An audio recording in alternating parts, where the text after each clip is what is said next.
So hey, hello, Radhe Radhe everyone. I am Diksha.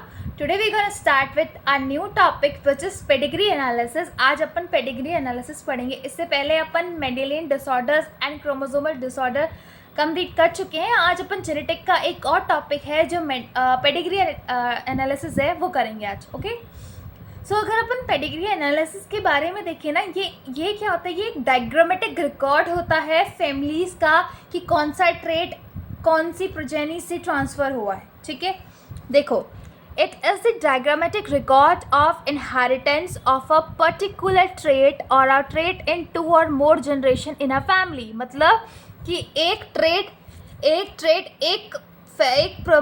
Parent से उसकी progeny में जो ट्रांसफ़र हो रहा है जनरेशन टू जनरेशन, ठीक है, उसकी स्टडी को हम पेडिग्री बोलते हैं. ठीक है, देखो पेडिग्री क्या है कि जैसे मान लो एक कोई जीन है, वो पेरेंट से प्रोजेनी में ट्रांसफ़र हुआ या उसके ग्रैंडपा से उसकी मदर को हुआ, ठीक है, या उसके फादर को हुआ और वही जीन उसके प्रोजेनी में ट्रांसफ़र हुआ. ठीक है, मैं क्या कहना चाह रही हूँ कि पेडिग्री एनालिसिस एक ऐसी स्टडी है जिसको हम लोग कोई भी एक जीन जो ट्रांसफ़र हो रहा है one generation to next generation, उसकी स्टडी को हम पेडिग्री एनालिसिस बोलते हैं. ठीक है, pedigree study provide a strong tool which is utilized to track the inheritance of a specific trait, abnormalities and disease. देखो पेडिग्री एनालिसिस के थ्रू अपन लोग जो डिज़ीज़ है, जैसे कुछ कैसे मतलब प्रोजेनी में कोई डिज़ीज़ उसके पेरेंट्स से ट्रांसफ़र हुई, कोई abnormality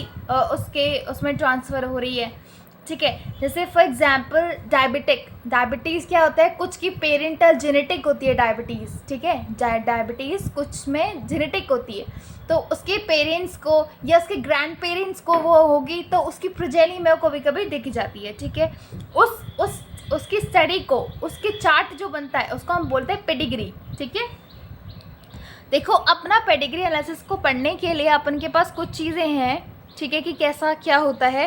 pedigree analysis is done on the basis of pedigree chart. अब हम लोग ना जो पेडिग्री एनालिसिस है ना, वो क्या होता है, एक पेडिग्री चार्ट के थ्रू अपन पढ़ते हैं. ठीक है, वो चार्ट मैंने नीचे यहाँ पे ड्रॉ कर रखा है. तो देखो पेडिग्री चार्ट अगर अपन देखें तो देखो ये जो स्क्वायर है ये मेल को रिप्रेजेंट करेगा. ठीक है, ये सर्कल है ये फीमेल को, और ये सर्कल के अंदर जो ये कलर है, मतलब ये देखो मेल भी कलर्ड है, फीमेल भी पूरा कलर है.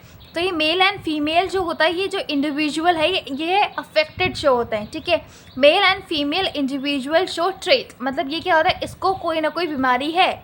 और ये जो एक स्क्वायर के अंदर क्रॉस और एक सर्कल के अंदर क्रॉस है, दैट मीन्स ये डेड है. ठीक है, अब एक मेल और एक ये फीमेल है, इसमें जो एक बीच में लाइन दिख रही है ये इसका मतलब होता है नॉर्मल मैरिज है. ठीक है, फिर ये है और ये है, ये मतलब डाइजाइगोटिक ट्विन्स है.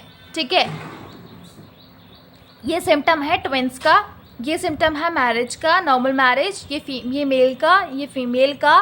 ठीक है, male and female individual show trait, मतलब ये क्या है, ये अफेक्टेड है कोई ना कोई डिजीज़ से. ठीक है, उसके बाद ये डेथ का साइन है. अब देखो इसमें हम अपन लोग देखते हैं कि ऑटोसोमल रिसेसिव और ऑटोसोमल डोमिनेंट क्या होता है. ठीक है, देखो ऑटोसोमल डोमिनेंट की अगर अपन बात करें तो क्या होता है, affected parent can have an affected child. देखो अफेक्टेड पेरेंट है, मतलब उसका पेरेंट अफेक्टेड है, तो चांसेस हैं कि उसका जो चिल्ड्रन है वह अनअफेक्टेड हो. ठीक है, क्योंकि ज़रूरी नहीं है कि पेरेंट को जो डिज़ीज़ है वो बच्चे को हो. ठीक है, तो ऑटोसोमल डोमिनेंट का मतलब क्या होता है कि ये क्या होता है, जनरेशन स्किप नहीं करता.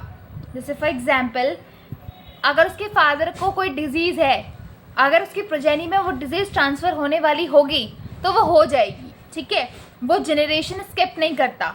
ठीक है, तो यही पे लिखा है affected parent can have unaffected child. अगर पेरेंट अफेक्टेड है तो उसके पास अनअफेक्टेड चाइल्ड हो सकता है, क्या पता वो डिज़ीज़ नहीं ट्रांसफ़र हो रही हो, और अगर होने वाली होगी तो वो ट्रांसफ़र हो जाएगी, वो जनरेशन स्किप नहीं करता. ठीक है, ऑटोसोमल रिसेसिव का मतलब क्या होता है, unaffected parent can have affected child. अब मान लो एक कपल है, फादर एंड मदर, उनको वो डिज़ीज़ नहीं है जो उसके बच्चे को है, तो दैट मीन्स कि ऐसा तो नहीं हो सकता कि अगर पेरेंट्स को डिज़ीज़ नहीं है तो उसके बच्चे को नहीं होगी. उसके बच्चे को हो सकती है.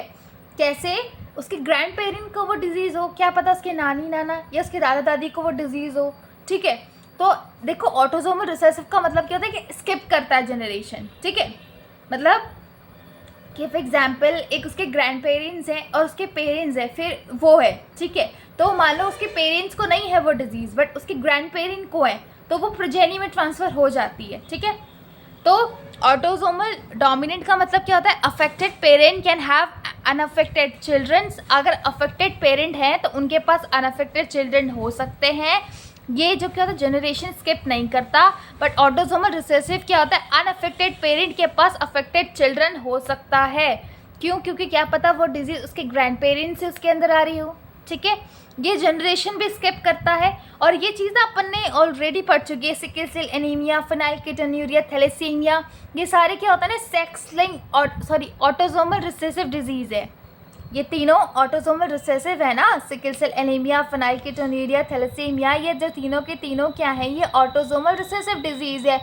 मतलब ये क्या हो रहा है कि ये स्किप कर रही है जनरेशन। मतलब अगर मान लो अगर उसके पेरेंट अफेक्टेड नहीं है तो वो डिजीज़, जैसे मान लो प्रोजेनी को कोई डिजीज़ है बट वो डिजीज़ उसके पेरेंट्स को नहीं है, दैट मीन्स क्या पता उसके ग्रैंड पेरेंट्स को वो डिजीज़ हो, उसके ग्रैंड पेरेंट्स से उसके अंदर आई हो, है ना। तो ऑटोसोमल रिसेसिव का मतलब ये होता है, ठीक है। ऑटोसोमल डोमिनेंट मतलब ये क्या होता है, जनरेशन स्किप नहीं करता। अगर इसके पेरेंट अफेक्टेड हैं तो प्रोजेनी अफेक्टेड हो भी सकती है, नहीं भी हो सकती है। बट ऑटोसोमल रिसेसिव का मतलब क्या होता है कि उसके पेरेंट्स अनअफेक्टेड हैं तो चिल्ड्रंस अफेक्टेड हो सकते हैं। क्या पता वो जीन उसके ग्रैंड पेरेंट्स से उसके अंदर आई हो। ये जनरेशन स्किप करता है। इसके अंदर हमने ऑलरेडी ये जो डिजीज़ है ऑटोसोमल रिसेसिव, ये अपन sickle cell anaemia, phenylketonuria, thalassaemia में ये सब पढ़ चुके हैं, क्योंकि ये तीनों के तीनों क्या है, ऑटोसोमल रिसेसिव है, ठीक है। तो अपन ने ना अभी ऑटोसोमल रिसेसिव पढ़ लिया, ठीक है, और ऑटोसोमल डोमिनेंट पढ़ लिया, ठीक है। अब हम लोग पढ़ते हैं सेक्स लिंक डोमिनेंट और सेक्स लिंक रिसेसिव को, ठीक है। देखो सेक्स लिंक डोमिनेंट और सेक्स लिंक रिसेसिव को देखो। सेक्स लिंक्ड डोमिनेंट का मतलब क्या होता है, disease never transfer from father to son. Sex link dominant का मतलब होता है कि ये क्या फादर से उसकी डॉटर को आएगी और मदर से उसके सन को।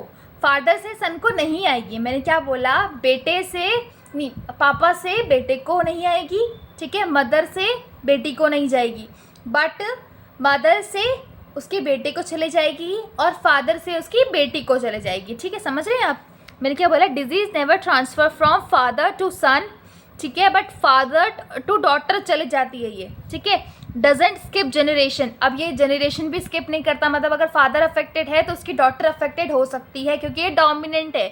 डोमिनेंट में कभी भी जनरेशन स्किप नहीं होती। रिसेसिव के केस में जनरेशन स्किप होती है, ठीक है। Disease tends to transfer from mother to son. क्या होगा, जैसे और सेक्स लिंक्ड है ना, तो मदर से सन को होगी, मदर से उसकी डॉटर को नहीं होगी, मदर से सन को होगी, और फादर से उसकी डॉटर को होगी, ठीक है। इसमें क्या हो रहा है, जनरेशन स्किप कर रहा है। जनरेशन स्किप का मतलब क्या होता है कि ये उसके जो फादर हैं वो अनअफेक्टेड हैं, बट उसकी बेटी अफेक्टेड हो सकती है। क्या पता उसे ग्रैंडपा अफेक्टेड हो इस डिजीज़ के। तो ये सेक्स लिंक रिसेसिव हमारे पास दो में हमने अपन पढ़ चुके हैं, कलर ब्लाइंडनेस और हीमोफीलिया। याद है अपन ने कलर ब्लाइंडनेस पढ़ा था और हीमोफीलिया जो पढ़ा था, ये सेक्स लिंक रिसेसिव डिजीज़ है ना। देखो ऑटोसोमल रिसेसिव है अपन sickle cell anaemia, phenylketonuria, thalassaemia, और सेक्स लिंक्ड रिसेसिव है अपन का कलर ब्लाइंडनेस और ये हीमोफीलिया, ठीक है। अब देखो पेडिग्री एनालिसिस का देखो अब अपन ना पेडिग्री एनालिसिस के चार्ट वाले क्वेश्चन पढ़ते हैं, ठीक है। देखो हम लोग पेडिग्री एनालिसिस का चार्ट कैसे सॉल्व करें, तो देखो इसमें क्या है, मैंने तुमको पता है सर्कल को फीमेल रिप्रेजेंट करते हैं और ये क्या है, मेल। ये फीमेल है, ये मेल है। ये फीमेल की फिर आगे फर्दर प्रोजेनीज हैं, ठीक है। मान लो फीमेल यहाँ पे है, यहाँ पे मेल अफेक्टेड है और एक फीमेल अफेक्टेड है, ठीक है। मतलब मान लो ये तो ऑटोसोमल तो है, मतलब डोमिनेंट तो है, ठीक है। डोमिनेंट क्यों, मतलब देखो पेरेंट्स अफेक्टेड हैं तो उसके बच्चे भी अफेक्टेड हो रहे हैं, तो ये कहीं से भी रिसेसिव तो नहीं है, क्योंकि पेरेंट्स अनअफेक्टेड और चिल्ड्रन अफेक्टेड ऐसा तो केस है नहीं। पेरेंट अफेक्टेड है और उसके चिल्ड्रन भी अफेक्टेड है, मतलब एक तरीके से ये डोमिनेंट है। इतना तो अपन को क्लियर हो गया। अब अपन ये देखते हैं कि ये ऑटोसोमल है या वो है सेक्स लिंक्ड है, ठीक है। अब अपन को ये भी तो देखना ज़रूरी है। देखो इतना तो हमें पता चल गया कि ये डोमिनेंट है। डोमिनेंट क्यों, क्योंकि इसने जनरेशन स्किप नहीं किया। इसके पेरेंट को है तो उसकी प्रोजेनी को भी है, ठीक है। बट अब अपन ये देखते हैं कि क्या ये ऑटोसोमल है या सेक्स लिंक्ड है। देखो ये जो है ना, ये फीमेल है, ये सन है, और यहाँ उसकी उसकी डॉटर को हुआ, मतलब इस फीमेल के सन और डॉटर दोनों को है ये डिजीज़। फिर इसकी डॉटर की मैरिज एक मेल के साथ हुई, फिर उसकी एक बेटी हुई, ठीक है, इन दोनों की एक बेटी हुई और 2 बेटे हुए, ठीक है। इसकी बेटी को ये डिजीज़ है, बेटे अनअफेक्टेड है, दैट मीन्स ये सेक्स लिंक्ड नहीं है। अगर ये सेक्स लिंक्ड होती तो यहाँ पे इसके जो मदर, ये जो इसकी डॉटर, इसकी जो डॉटर है, इसकी जो सन है, सन को होता, यहाँ से बेटी में ट्रांसफ़र हो रहा है, ठीक है, मतलब इसकी मदर से इसकी डॉटर में ट्रांसफ़र हो रहा है। अगर ये इसकी डॉटर से इसके सन पे ट्रांसफ़र होता तो दैट मीन्स ये डिज़ीज़ क्या होती, सेक्स लिंक्ड होती। आप समझ पा रहे हो मैं क्या कह रही हूँ। देखो इतना तो अपन को क्लियर हो गया कि ये डोमिनेंट है, क्योंकि यहाँ पे कोई भी जनरेशन स्किप नहीं हो रहा। ये एक मदर है, उसके एक सन को हुआ और डॉटर को हुआ, फिर इसकी डॉटर की एक शादी हुई दूसरे बंदे के साथ। अब इन दोनों की मैचिंग हुई तो उससे क्या हुआ, एक उसकी जो फीमेल, उसकी जो वो है डॉटर, इसकी डॉटर अफेक्टेड है, दैट मीन्स ये जो है ये ऑटोसोमल है, ये सेक्स लिंक्ड नहीं है। अगर ये सेक्स लिंक्ड होता तो इसके बेटों को होती है डिजीज़, बट इसकी अगर डॉटर को है, मदर से डॉटर में जा रही है, दैट मीन्स ये क्या है, ऑटोसोमल है। तो ये डिजीज़ पूरी क्या हुई, ऑटोसोमल डोमिनेंट, ठीक है, ये क्या हुआ, ऑटोसोमल डोमिनेंट। समझ रहे हैं आप। अब देखो अपना हमारे पास एक क्वेश्चन है, father is affected and all the daughters are affected. देखो फादर अफेक्टेड है और उसकी सारी बेटियां अफेक्टेड है, ठीक है, दैट मीन्स ये क्या है, एक सेक्स लिंक्ड डोमिनेंट है। कैसे, मान लो देखो ये फादर है, ये हुआ, ये इसकी एक वो है, फादर है और एक ये मदर है। फादर, इन्होंने बोला फादर इज़ अफेक्टेड, फादर को हम लोग ऐसे अफेक्ट कर देते हैं।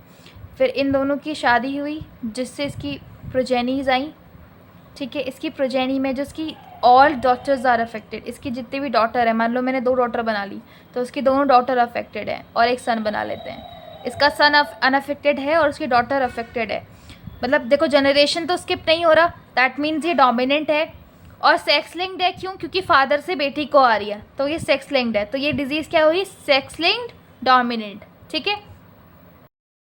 अब देखो हमारे पास एक क्वेश्चन है, father is affected and all the daughters are affected. देखो फादर अफेक्टेड है और उसकी सारी बेटियां अफेक्टेड है, ठीक है, दैट मीन्स ये क्या है, एक सेक्स लिंक्ड डोमिनेंट है। कैसे, मान लो देखो ये फादर है, ये हुआ, ये इसकी एक वो है, फादर है और एक ये मदर है। फादर, इन्होंने बोला फादर इज़ अफेक्टेड, फादर को हम लोग ऐसे अफेक्ट कर देते हैं।